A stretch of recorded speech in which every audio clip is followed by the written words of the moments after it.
Good evening. Here is the world news from BGI TV, Baba Bagede Imo TV. I am Morire Rabila Lawal. First are the major headlines for the world news. Shiroro attack, Buhari vows to rescue captives, Polish perpetrators. Ogun government should amend law to allow all prosecute suspects, Amotekun commander begs. Safe with foreign currencies, Porsche vehicles recovered from ex-army chief Buhari.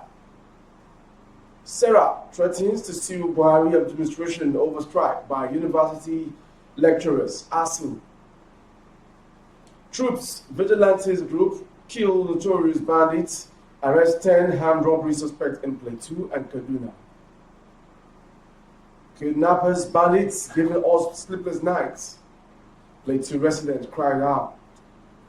Suspected herdsmen killed 2 in Enugu community. Hijab crisis, lawyer dresses like pastor to court in Anambra. And to foreign story, Canada releases damning report on Nigeria, warns citizens to avoid traveling to Kaduna, Zamfara, Imo. Over 15 orders. Finally, sports. 16 Nigerian athletes qualified to compete at World Athletics Championships. Now the news in detail. The President, Major General Muhammadu Buhari, retired on Friday, said his government would do everything possible to ensure the return of those abducted in an attack on a mining site in Shiroro local government area of Niger State. This was as he described the attack as a direct assault on Nigeria, which would not be allowed to go unpunished. In a statement signed on Friday by Senior Special Assistant on Media and Publicity, Garba Shehu, the President also paid tribute to the military personnel who lost their lives repelling the attack, saying their effort will not be in vain. The statement is titled, President Buhari, Attack on Shiroro is an attack on Nigeria herself. It will not go unpunished.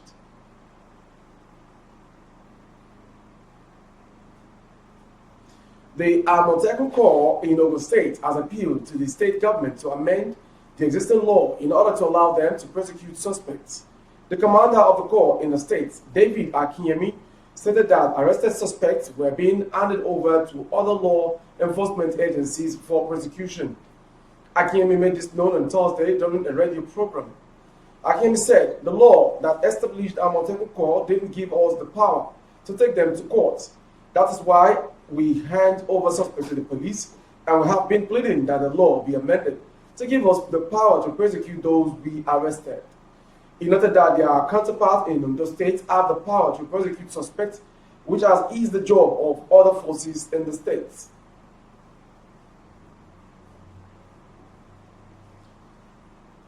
Information has exclusively obtained by photographs of things, including Porsche vehicles recovered from the Independent Corrupt Practices and Other Related Offences Commission, ICPC, from the house of a former Chief of Army Staff, Lieutenant General Tuku Buhari, retired, being used by a proxy. They include pictures of the safe where foreign currencies were recovered, Mercedes-Benz 2022, bulletproof G-Wagon, voice customized, recovered from him valued at 150 million naira, and BMW also recovered from him during the execution of a search warrant. Some reporters had exclusively reported how the house was raided last Thursday by ICPC officials who found over 1 billion naira and expensive vehicles said to be from funds meant to prosecute the war against Boko Haram. Some reporters on Friday reported that the ICPC confirmed the recovery of cash, vehicles, and other items from a military contractor fronting for Buruta. Azuka Ogugwa, the spokesperson for the commission, disclosed the arrest in a statement on Friday.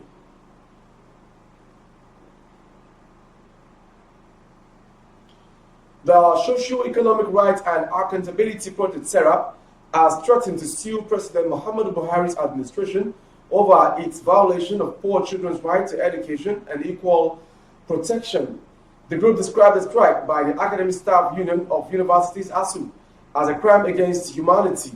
ASU has been on strike for close to 5 months to press on its demands. The striking lecturers' demand include funding for the revitalization of public universities and academic allowances use of the University Transparency Accountability Solution (UTAS) and promotion areas.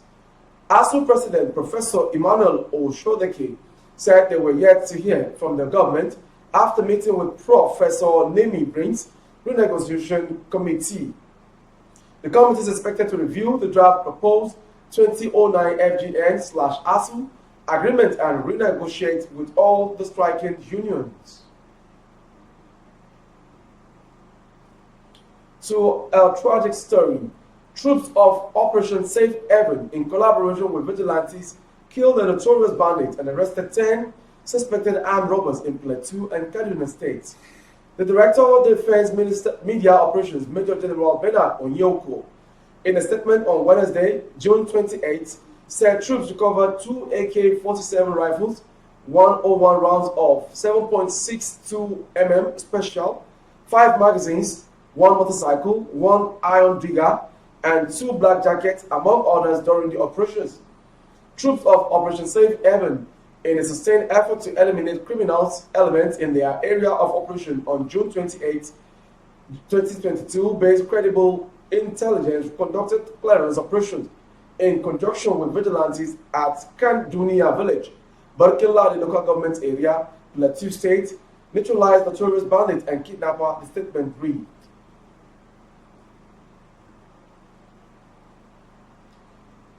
To another story, residents of the communities in Bashar district in Wase, local government area of Plateau, have cried out against the certain attacks by the kidnappers and bandits in the area. They complained that the criminal elements were terrorizing their communities and giving them sleepless nights. The people made the complaint on Thursday when the House of Representatives ad hoc committee on Watcom killings in Wase visited the area. The village head of Company Zora community, Dahiru Adamu, described their condition as unfortunate and sad. He said that the kidnappers usually operated on Fridays and would also ask for $500,000 money or more. If you're just joining, you are watching the world news from BJI TV. More to come.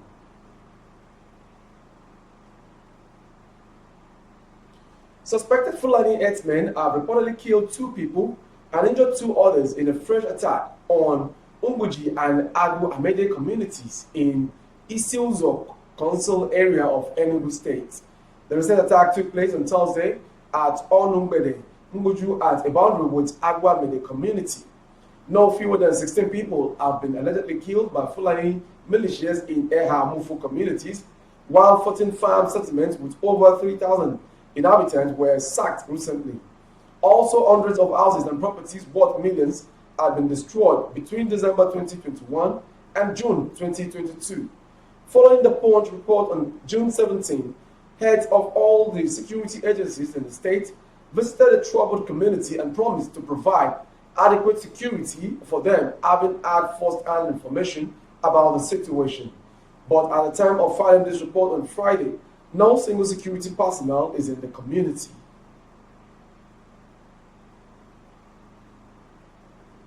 Before we go to the foreign stories, still on Nigerian stories, another lawyer has dressed like a priest to court days after one dressed like a juju priest over the court ruling that permits female students to wear hijab to school.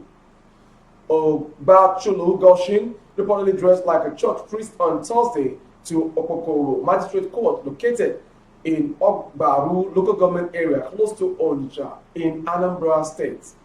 On reaching the court, CB Mbabu, who is the magistrate, objected to his dressing, denied him access, saying that the law and the way he dressed is not allowed and demanded that he goes out. But Ogbacholo refused to yield the order, rather he quoted Section 38 of the 1999 Constitution of the Federal Republic of Nigeria, saying that he was right to appear the way he was.